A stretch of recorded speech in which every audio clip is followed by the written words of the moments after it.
Nasikop ang duha ka Malaysian Chinese nationals tungod sa giingong illegal cyber activities sud sa usa ka hotel sa Dakbayan sa Sugbo.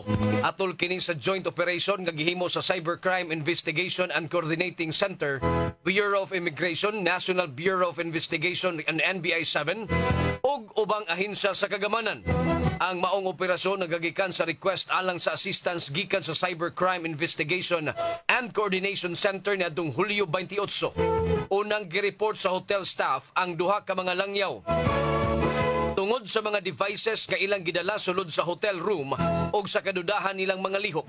Tungod sa mga equipment nga nakita, mi-apply ni adtong Agosto 5 ang NBI-7 og warrant to search, seize and examine og pagka-Agosto 8 i-serve kini sa NBI-7 human giaprubahan ni Judge Ramon B. Daumilas Jr.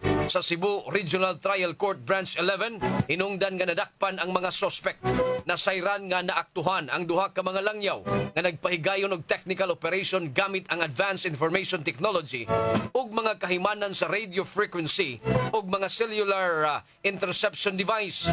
Lakip sa mga nasakmit ang uban pang mga electronic devices sama sa mga laptop, Raspberry Pis, antennas ug ubang modular setups nga mga cellular ug data sniffers.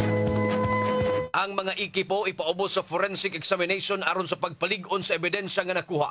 Sa inisyal nga pakisusi, nasuta nga mga kawani ang duha ka mga langyaw sa usa ka kompanya nga una nang nasita sa Estados Unidos nga may hulagway kanila nga security risk tungod sa ilang kalimigitan sa Chinese military.